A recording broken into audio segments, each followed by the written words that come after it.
My Radio Jack luar biasa. Masih bareng Via dan juga kayak di sini. Tentunya masih di acara Girlicious ya. Dan kali ini kita udah sesuai nih sama janji kita ya. Pukul 10.30 kita bakal ada sharing session barengan sama siapa nih? Sama siapa nih? Sama Miladia ya. Miladia ini adalah seorang duta baca Jawa Barat 2020. Halo Mila. Halo. Ya, apa kabar nih? Alhamdulillah baik. Alhamdulillah ya. Gimana nih, Mila itu siapa sih sebenarnya? Boleh dong dijelasin ke pemerhati?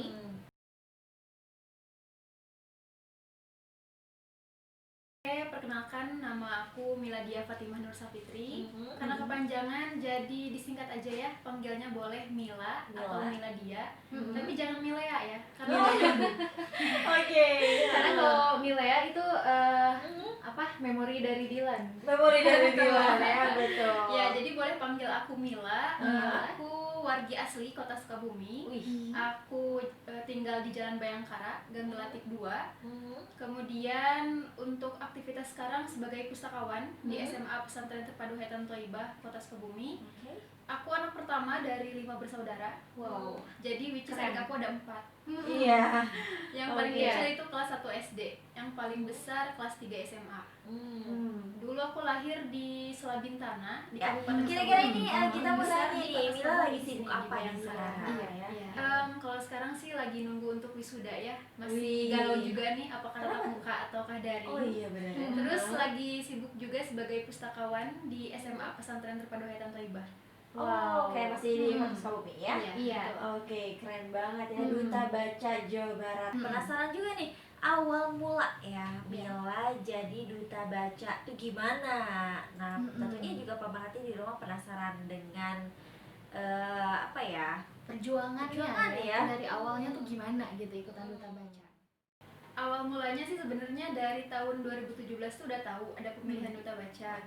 Tahu tuh dari Kepala Perpustakaan UMI Ibu Yanti Sendari.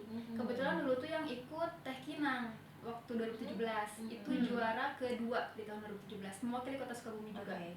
Dan di tahun 2018 aku kurang tahu tuh perwakilan dari kota siapa, kalau nggak salah nggak ada sih. Nah di tahun 2019 sebenarnya aku tuh udah disarankan juga oleh Bu Yanti, oleh Bu Yuli Asma yang ada di Diskusi untuk ikut pemilihan Duta Baca Jawa Barat. Tapi benar-benar dari hati tuh kayak belum ada persiapan gitu. Jadi kayaknya belum deh, kayak nanti deh gitu kan. Karena kan bukan perkara mudah juga ya menjadi seorang Duta Baca tuh pasti amanahnya besar ke depan.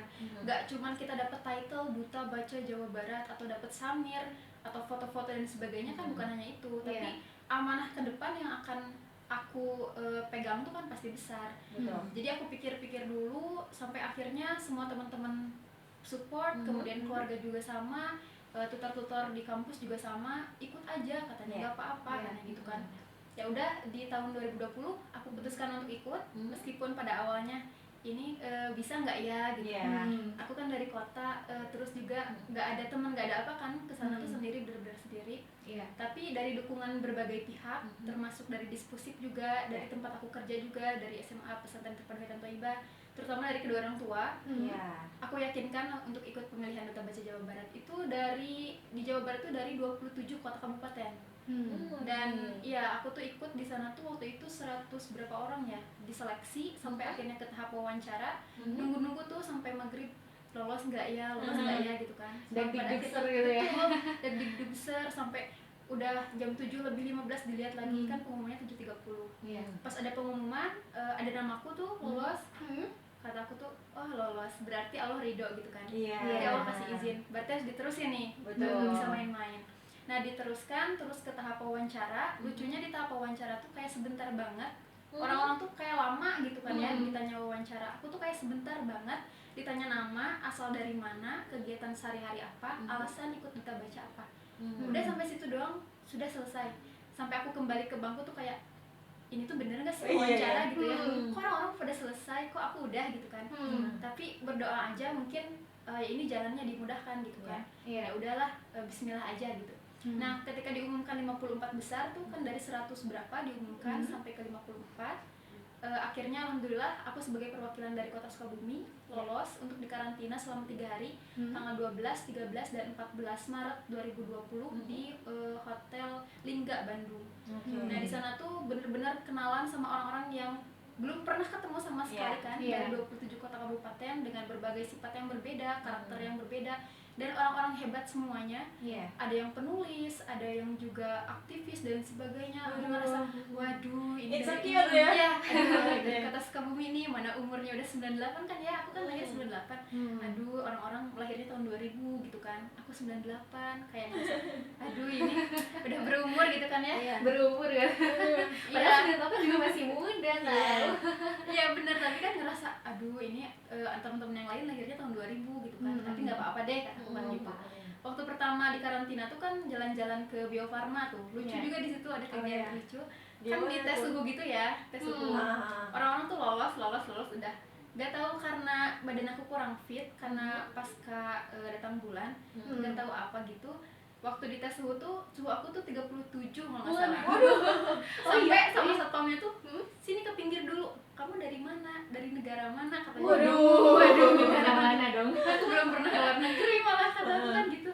Mana ya apanya cek kesehatannya mana? Dikasih tahu kertasnya.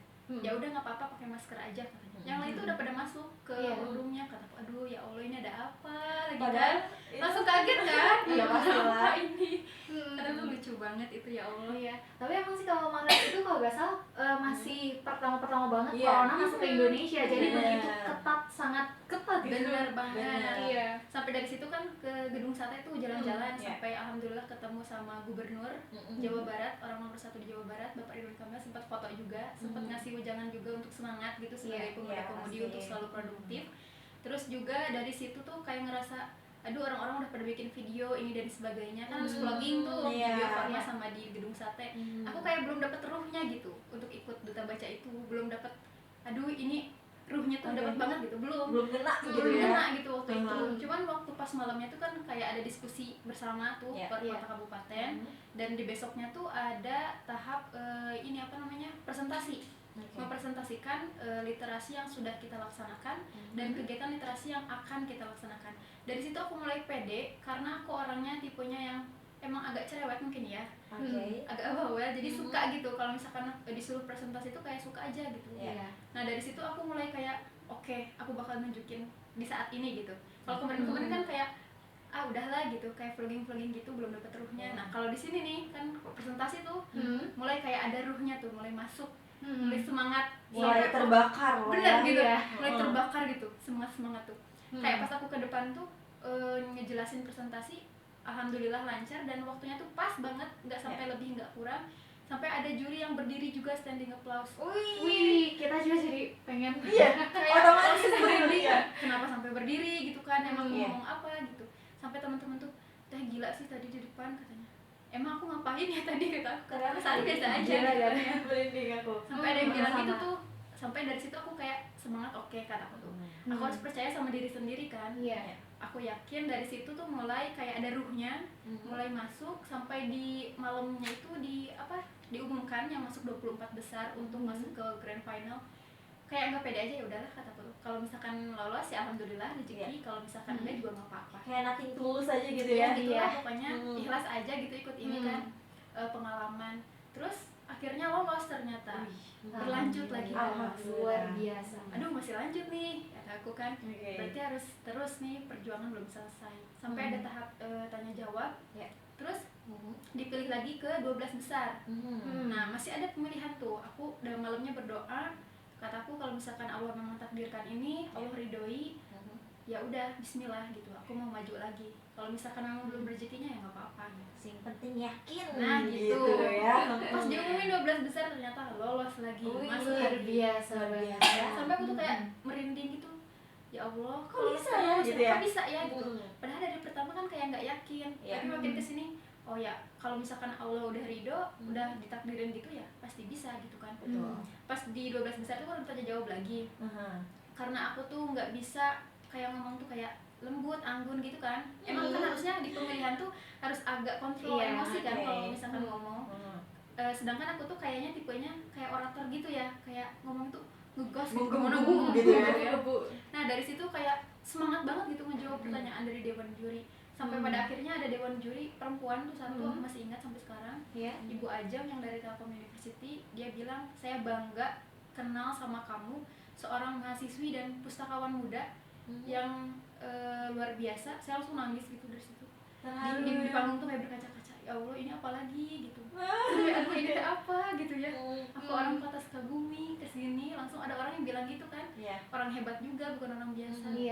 Ya Allah, kataku tuh luar biasa banget pengalaman. Jadi meskipun aku kan runner up 2 ya, bukan duta baca juara satunya gitu, tapi benar-benar kayak pengalamannya itu luar biasa sih, kayak nggak pernah terbayang sebelumnya. Ikut duta-dutaan ya istilahnya mah, pageant gitu ya. Karena aku tuh paling anti ya ikut duta-dutaan, karena itu karena amanahnya itu kan besar. Tapi setelah ikut duta baca tuh kayak oh oke, pengalaman baru, dapet teman baru, ilmu baru, orang-orang yang baru juga. Bahkan sampai ada juri yang kenal juga sama tutor-tutor aku di UT, kemudian juga kenal sama orang-orang yang sama diskusi. Kataku tuh oh berarti Kota Sukabumi udah terkenal sih literasinya gitu kan. Makanya sayang banget kalau misalkan wargi-wargi di Kota Sukabumi, pemuda-pemudinya ini nggak ikut pemilihan duta baca nanti yang diadakan di Kota Sukabumi, karena benar-benar Kota Sukabumi itu kayak udah dilirik loh sama di Jawa Barat tuh. Jadi kayak udah, karena kan ada tagar juga tuh untuk Kota Sukabumi Kota Literasi 2021 itu kan. Tapi kalau misalkan lihat dari antusiasme yang kemarin aku ikutan, kayak masih kurang gitu, belum terlalu banyak yang ikut. Nah dari pemilihan itu kembali lagi aku ngerasa kayak oke, Allah udah takdirkan ini untuk aku ikut ini, berarti untuk mengembangkan kemampuan diri aku juga. Karena di pertama aku masuk kuliah tuh aku bener-bener kayak nggak kepikiran masuk dunia perpustakaan, nggak kepikiran. Tapi aku bikin tagar sendiri, Sukses 2020. Jadi Sukses 2020, aku tulis tagar di kamar, Sukses 2020. Jadi kayak itu tuh udah terpatri di 2016 tuh aku kayaknya 2020 deh gitu. Udah. Jadi dan alhamdulillah nih 2020 terwujud ya. Nah gitu. Tapi emang Dreams bener come sih, true. pernah dengar juga yang namanya kalau misalnya kita memanjatkan doa atau mungkin yang nggak kerasa kita doakan gitu ya, berkali-kali misalnya kita sering banget baca apa ya, misalnya jadi apa tadi kayak Sukses 2020 misalnya.